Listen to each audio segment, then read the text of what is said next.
समाकलन के अनुप्रयोग, application of integrals. Application of integrals को सॉल्व करने के लिए बच्चों सबसे पहले आप लोगों को क्या क्या जो जरूरी चीजें हैं उसको मैं आप लोगों को बता देता हूँ बच्चों। तो सबसे पहले बच्चों आप लोगों को समाकलन का फॉर्मूला याद होना चाहिए, कुछ सभी नहीं बोल रहा हूँ, 3-4।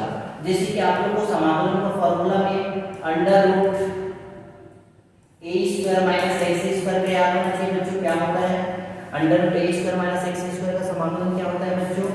तो ये होता है x/2 under root a square minus x square plus a square 2 sine inverse x/a। ये आप लोग को याद होना चाहिए। दूसरा बच्चों आप लोग को अंडर रूट x का समाकलन याद होना चाहिए कि अंडर रूट x आएगा तो कैसे इसका समाकलन करते हैं। तो इसको हम लोग देखिए कैसे करेंगे बच्चों। सबसे पहले हम लोग लिखेंगे x पावर 1/2 dx, और x की पावर 1/2 dx है तो क्या हो जाएगा बच्चों, x की पावर पे 1/2 प्लस 1 ऐड करते हैं अपॉन नीचे पे 1/2 प्लस 1, तो ये क्या हो जाएगा बच्चों, x पावर 3/2 अपॉन 3/2। ये 3/2 2 ऊपर चले आएगा तो क्या हो जाएगा 2/3 x पावर 3/2। तो ये दो फॉर्मूला याद रखिए बच्चों। रूट x का समाकलन क्या होता है 2/3 x पावर 3/2। बस क्लियर बच्चों। और एक और फॉर्मूला अगर आप लोग इसको तो पता ही है, x पावर n dx। ये क्या होता है बच्चों, तो x power n+1 upon n+1। Clear बच्चों। ये तीन अगर आप लोग को फॉर्मूला याद है बच्चों तो यहाँ से समाकलन के अनुप्रयोग से 6 नंबर का क्वेश्चन आप लोग से बन जाएगा। दूसरा बच्चों जो चीज है, दूसरा जो चीज है यहाँ पर जो आप लोग को पता होना चाहिए, पहला आप लोग को परवलय का समीकरण होना चाहिए, इक्वेशन ऑफ पैराबोला, परवलय का समीकरण। तो परवलय का समीकरण क्या होता है बच्चों, तो एक होता है y² 4ax, y² 4ax graph कैसा बनता है, कैसा परवलय है, तो मुंह किधर खुलेगा, इस तरह ऐसा खुलता है बच्चों। दूसरा है बच्चों x² 4ay, यहाँ पर देखिए y² 4x और x² 4ay, तो इसका परवलय कैसा बनेगा बच्चों, मुंह किधर खुलेगा, ऊपर की ओर इस तरह। क्लियर। अगर बच्चों इसमें माइनस होता तो इसका मुंह किधर खुलता, लेफ्ट हैंड साइड। अगर इसमें माइनस होता तो ये नीचे होता है। क्लियर है बच्चों। उसके बाद सेकेंड है बच्चों, आप लोग को वृत्त का तो समीकरण पता है, x² + y² a², जिसका सेंटर क्या है 0 0 और इसका रेडियस है a। तो इसका ग्राफ आप लोगों को पता है इस तरह से बनता है बच्चों। क्लियर है। उसके बाद तीसरा जो ग्राफ आता है बच्चों आप लोग के लिए, तीसरा ग्राफ आता है दीर्घवृत्त। दीर्घवृत्त, तो दीर्घवृत्त कैसा होता है बच्चों, तो x² upon a² plus y² upon b² 1। इसका ग्राफ कैसा बनता है बच्चों, तो ये दो कंडीशन में बनता है। यहाँ पर x² upon a² plus y² upon b² 1। यहाँ पर पहले कंडीशन में a अगर ग्रेटर देन है इसे b से, तो क्या होगा, a थोड़ा दूर दूर रहेगा और b थोड़ा क्या रहेगा, चपटा रहेगा, जिसका ग्राफ इस तरह से बनेगा बच्चों। लेकिन अगर यहाँ पर b ग्रेटर देन है इससे a से, तो इसका ग्राफ कैसे बनेगा, तो ये थोड़ा सा इस तरह से बनेगा बच्चों। क्लियर है। तो यहाँ पर देखिए दोनों का ग्राफ आप लोग देख लीजिए, अगर ये b ग्रेटर देन है और ये a greater than b। Clear है बच्चों। तो एक एग्जांपल लेते हैं बच्चों। मान लीजिए कि y f of x है और x a से x b तक का क्षेत्रफल ज्ञात करना है, तक का क्षेत्रफल ज्ञात करना है।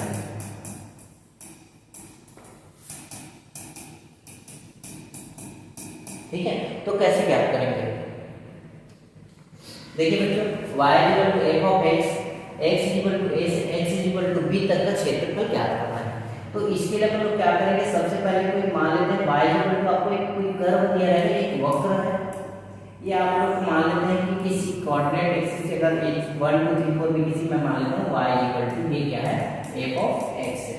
और देखिए x इक्वल टू a अगर आप क्या होगा a डिस्टेंस पर ये x इक्वल टू a होगा और y इक्वल टू मान लेता हूँ ये y इक्वल टू क्या है b है। अब आप लोग को इस पूरे क्षेत्र को निकालना है। आप लोग को इस पूरे क्षेत्रफल को क्या करना है फाइंड करना है। ठीक है दोस्तों, इस पूरे क्षेत्रफल को आपको निकालना है। तो निकालने के लिए कहां से कहां तक है x इक्वल टू a से x इक्वल टू a से x इक्वल टू b तक का क्षेत्रफल ज्ञात करना है। तो इसके लिए मैं क्या करूंगा दोस्तों, एक स्ट्रिप ले लेता हूं छोटा सा। यहाँ पर देखिए एक स्ट्रिप ले लिया छोटा सा। इस स्ट्रिप का जो मैं लेंथ मान लेता हूँ यहाँ पर ये कितना है मान लेता हूँ dx। इसकी चौड़ाई कितना मान लेता हूँ दोस्तों dx। और यहाँ से यहाँ तक की जो लेंथ मान लेता हूँ ये क्या है y है। ये फंक्शन है इसलिए y एक्सिस है तो y मान लेते हैं। और यहाँ पर ये छोटा सा है, ये x एक्सिस था तो छोटा सा लिया हूँ इसलिए dx। ये y एक्सिस में है इसलिए इसको मैं क्या मान लिया हूँ y। अब यहाँ पर आप देखो ये छोटा सा जो स्ट्रिप दिखाई दे रहा है आपको एक रेक्टेंगल दिखाई दे रहा है और इस रेक्टेंगल का क्षेत्रफल क्या होता है लंबाई गुणा चौड़ाई। तो इसकी लंबाई क्या है और चौड़ाई क्या है, तो चौड़ाई dx है और लंबाई क्या है y। तो इस छोटे से रेक्टेंगल का क्षेत्रफल निकल गया तो हमको पूरे क्षेत्रफल निकालना। तो इसी प्रकार छोटे छोटे स्ट्रिप पे बांट सकते हैं और ये स्ट्रिप कहां से कहां तक जाएगा a से b तक। तो इस फंक्शन का जो क्षेत्रफल हो जाएगा a से b, मैं क्या लिख सकता हूं a से b y into dx। Clear दोस्तों, तो इस तरीके से हम यहाँ पर क्षेत्रफल ज्ञात कर सकते हैं। मान लीजिए आपको इस तरह से दिया है कि x is equal to f of y, x y is equal to a से y इक्वल टू b तक का क्षेत्रफल ज्ञात करना। x is equal to f of y, y is equal to a से y इक्वल टू b तक का क्षेत्रफल ज्ञात करना। तो आप क्या करेंगे सेम बनाएंगे। अब देखिए यहाँ पर फंक्शन जो है x equal to f of y, तो ये फंक्शन इस तरह से होगा। ये क्या है y equal to x equal to f of y। Clear, ये मान लेते हैं कि ये जो एक्सिस है x equal to y equal to क्या है a है और ये मान लेते हैं y इक्वल टू क्या है b। आपको इतना क्षेत्रफल निकालना है। तो अब ये एक्सिस कौन सा छोटा भाग है, यहाँ पर ये टोटल मान लेता हूँ x है तो इसमें एक छोटा सा स्ट्रिप ये वाला, तो ये मान लेता हूँ ये क्या है dx है dy x। तो इस छोटे से स्ट्रिप का क्षेत्रफल क्या हो जाएगा x इंटू dy। और मैं पूरे का क्षेत्रफल निकालूंगा तो क्या हो जाएगा a से b x इंटू dx। मतलब हमको एक छोटा सा स्ट्रिप लेना है। अगर x दिया है यहाँ पर तो dx लेना है, अगर y की वैल्यू दिया है तो हमको क्या लेना है dy लेना है। क्लियर दोस्तों, तो देखिए दोस्तों तीसरा बात देखिए दोस्तों, अगर मान लो आपको स्ट्रिप इस तरह से मिला है और आपको इसका क्षेत्रफल निकालना है दोस्तों, तो यहाँ पर आपको स्ट्रिप छोटा सा लेंगे। ये स्ट्रिप है मान लीजिए x इक्वल टू a है और x इक्वल टू क्या है दोस्तों b। तो इसका जब आप लोग एरिया निकालेंगे इस पूरे फंक्शन का y equal to f of x का, तो आप लोग जब एरिया निकालेंगे तो ये एरिया किसमें आएगा दोस्तों निगेटिव आएगा। क्या करेंगे a से b y इंटू dx और ये निगेटिव आएगा इसलिए हम लोग क्या करेंगे इसको मॉड में रख लेंगे। नोट करके लिखिए दोस्तों, नोट में लिखिएगा x का घात सम, x का घात सम है तो y के भी सममित। अगर x का घात सम है तो y के भी सममित। y का घात सम है तो x अक्ष के अनुदिश सममित। अगर दोनों का घात सम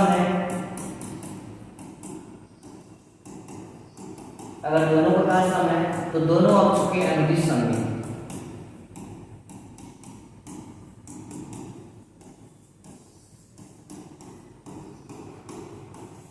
क्लियर दोस्तों, x का घात सम तो y अक्ष के अनुदिश सममित, y का घात सम मतलब x अक्ष के अनुदिश सममित। अच्छा सममित का मतलब क्या है दोस्तों? सममित का मतलब ये है कि जैसे कि मैं एक एग्जांपल से आपको बताऊं, y = 4x, ये परवलय का समीकरण है। परवलय का समीकरण कैसा बनेगा? मुख इधर की ओर होगा। अब यहाँ पर देखिए, ये नीचे का जो क्षेत्रफल, मान लीजिए यहाँ तक का मैं क्षेत्रफल निकाला और मेरे को ये पूरा क्षेत्रफल निकालना पड़ा, तो ये जितना क्षेत्रफल होगा से उतना ही नीचे क्षेत्रफल होगा। तो हमको दो बार निकालने की जरूरत नहीं पड़ेगा। देखिए y सम है, तो x के अक्ष के अदिश सम में, तो यहाँ पर ये x अक्ष के अदिश हम लोग जो भी निकालेंगे वो ऊपर जितना होगा उतना नीचे होगा, इसलिए हम लोग केवल एक बार काम करेंगे। तो अगर ये चीज समझ में आया तो ये क्या हो जाएगा? क्लियर हो जाएगा। नेक्स्ट टॉपिक देखिए दोस्तों, अब यहाँ पर मान लो आप लोग को दो कर्व दिया है। कितने कर्व दिए हैं?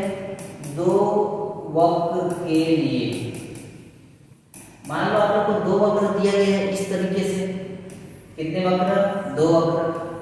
एक वक्र मान लो इस तरह से है, ये y = f1x है, और दूसरा वक्र आप लोग को इस तरह से दिया गया है, ये y = f2x। क्लियर दोस्तों? अब आप लोग को दोनों वक्रों के बीच का क्षेत्रफल निकालना है।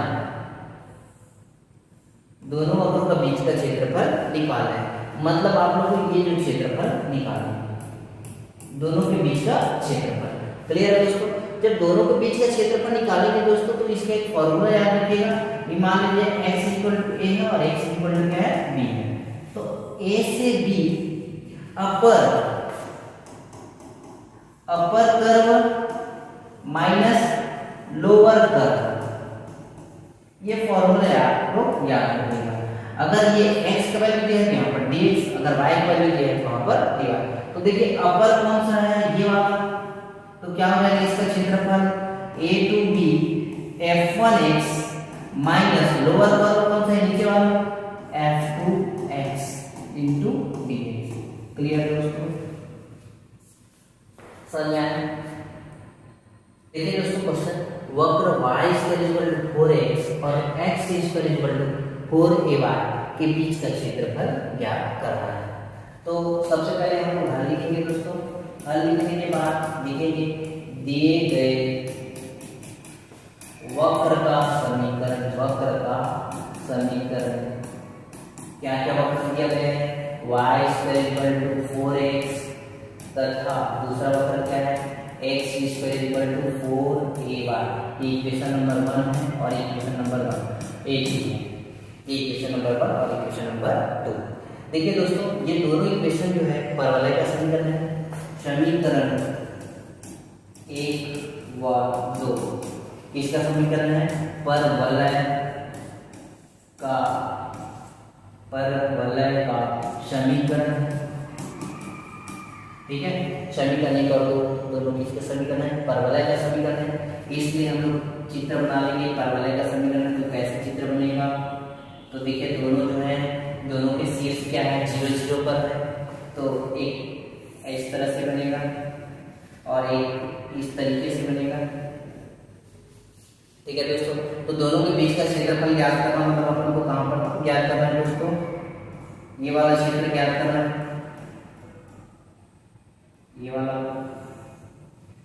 क्लियर है दोस्तों? यहां से यहां तक का क्षेत्रफल अपन को ज्ञात करना है। अपन को यहां से यहां तक का क्षेत्रफल ज्ञात करना है। तो इसके लिए सबसे पहले यहाँ पर दोनों एक कहीं इस बिंदु पर कट कर रहे हैं, यहाँ पर भी दोनों क्या कर रहे हैं? कट कर रहे हैं। तो दोनों को अपन लोग सॉल्व कर लेंगे, दोनों इक्वेशन को अपन लोग क्या करेंगे? सॉल्व कर लेंगे। तो समीकरण 1 व 2 से देखो, एक क्या है? y = 4x और तथा x = क्या है? 4ay। यहाँ पर मैं y का वैल्यू निकाल देता हूँ, तो y = क्या आ जाएगा? x² / 4। y का वैल्यू क्या हो गया? x² / 4। ये y का वैल्यू है समीकरण में किस में रख देता हूँ? एक में पुट कर लेता हूँ, तो इसलिए यहाँ पर y का वैल्यू क्या आ जाएगा? x² / 4a का होल स्क्वायर, ये y का वैल्यू है, = 4ax। क्लियर है दोस्तों? ये 4a इधर मल्टीप्लाई हो जाएगा, तो x power 4 = 4ax into 4a का होल स्क्वायर। क्लियर दोस्तों? ये इधर लेफ्ट साइड जाएगा तो क्या हो जाएगा, ये लेफ्ट साइड जाएगा क्या हो जाएगा, एक्स स्क्वायर माइनस ये हो जाएगा 4, यहाँ पर देखिए दोस्तों 4a और यहाँ पर 4a स्क्वायर, मतलब क्या हो जाएगा 4a का क्यूब इनटू यहाँ पर क्या है x इक्वल टू 0, दोनों से x कॉमन निकल गया तो क्या बचेगा x क्यूब माइनस 4a का क्यूब इज इक्वल टू 0। तो एक बार x इज इक्वल टू 0 या x क्यूब माइनस 4a का क्यूब इज इक्वल टू 0, तो x cube is equal to क्या हो जाएगा 4a का क्यूब, तो x इज इक्वल टू क्या हो जाएगा 4a। क्लियर दोस्तों? तो हमको दो वैल्यू निकल गया x इज इक्वल टू 0 और x is equal to 4a। अब x इज इक्वल टू 0 समीकरण 1 में पुट कर देते हैं। समीकरण 1 से क्या हो जाएगा दोस्तों, समीकरण 1 से x इज इक्वल टू 0 करेंगे तो y इज इक्वल टू 0 हो जाएगा, तथा एक बार x is equal to 4a put करेंगे तो क्या हो जाएगा y square is equal to 4a into 4a, तो y square is equal to क्या हो जाएगा 16a स्क्वायर, तो y इज इक्वल टू क्या हो जाएगा केवल 4a, प्लस माइनस 4a होगा, लेकिन प्लस यहाँ नीचे कहीं पर कट नहीं रहा है इसलिए केवल यहाँ पर क्या हो जाएगा 4a। तो इसके निशान क्या निकल गए दोस्तों, ये 0 0 निकला और ये क्या निकला 4a और 4a। क्लियर दोस्तों? इसको मैं मान लेता हूँ a, इसको मैं o, ये b और ये c। तो यहाँ तक अब अपन लोग इसका क्षेत्रफल निकालेंगे, इस भाग का क्षेत्रफल निकालते हैं, o b a c o का क्षेत्रफल। तो अभिष्ट क्षेत्रफल, अभिष्ट क्षेत्रफल, तो अभिष्ट क्षेत्रफल क्या हो जाएगा दोस्तों, इंटीग्रेशन कहां से कहां तक जाएंगे, देखिए कहां से कहां तक जाएंगे, तो इसके जो निर्देशांक होगा ये 4a और ये 0 होगा और ये है 0 0, तो अपन लोग x एक्सिस में काम करेंगे, तो x एक्सिस में काम करेंगे तो 0 से कहां तक जाएंगे 4a तक जाएंगे, और अपर मैं आपको बताया अपर माइनस लोअर, तो अपर कर्व रहेगा और माइनस लोअर कर्व, तो क्या हो जाएगा यहाँ पर देखिए 0 से कहां तक जाएंगे 4a, अपर कर्व अपर minus lower into dx। Clear दोस्तों? तो यहाँ पर हम लोग देखते हैं अपर कर्व का इक्वेशन क्या है, तो अपर कर्व कौन सा है, ये वाला मतलब पहला वाला अपर कर्व है और दूसरा वाला लोअर कर्व है, तो इस इक्वेशन से y का वैल्यू क्या हो जाएगा, ये y इज इक्वल टू क्या हो जाएगा अंडर रूट 4x, और ये वाले इक्वेशन का इक्वेशन क्या है y is equal to x square upon 4a। ये देखिए ये अपर है और ये क्या है लोअर, तो अपर माइनस लोअर दोनों को वैल्यू पुट कर देंगे तो क्या हो जाएगा, अपर का वैल्यू क्या निकला है under root 4ax minus x square upon 4a into dx।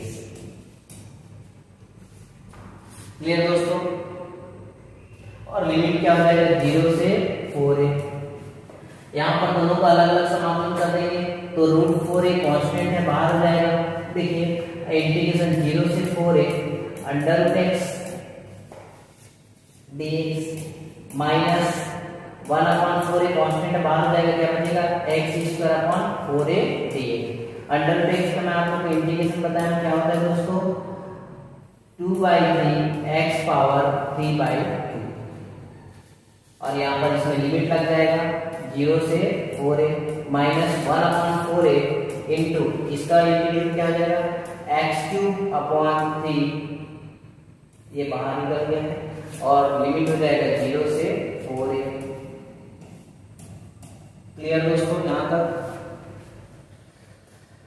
तो ये इसको हम लोग सॉल्व करेंगे तो अंडर 4a बाहर में रहेगा इंटू 2/3, यहाँ पर देखिए अपर लिमिट लगेंगे तो 4a power 3/2 minus 0 lower limit minus 1 upon 4a, यहाँ पर भी लगेंगे 4a का पावर 3 माइनस लोअर लिमिट 0 है अपॉन क्या हो जाएगा 3। इसको दोस्तों सॉल्व कर लेंगे तो देखिए 4a को अपन लोग क्या लिख सकते हैं, तो इसको अपन लोग लिख सकते हैं दोस्तों अंडर रूट 4a, ये 2/3 बाहर में है दोस्तों, अंडर रूट 2 यहाँ पर 4a है, इसको हम लोग लिख सकते हैं 4a into under root 4a। Clear है क्या? क्योंकि 4a का पावर क्या है 1 + 1/2 minus 1/4a into 3 into 4a का क्यूब। तो यहाँ पर 4a से एक कैंसिल हो जाएगा तो क्या बचेगा, यहाँ पर देखिए 4a और 4a रूट से तो स्क्वायर हो जाएगा, तो 2/3 4a का होल स्क्वायर माइनस यहाँ से भी 4a कैंसिल, यहाँ पर 1/3 4a का होल स्क्वायर, यहाँ से 2 से 2/3 से 1/3 कैंसिल हो गया, क्या बचेगा 4a का स्क्वायर बाय 3 मतलब 16/3a स्क्वायर वर्ग इकाई आंसर।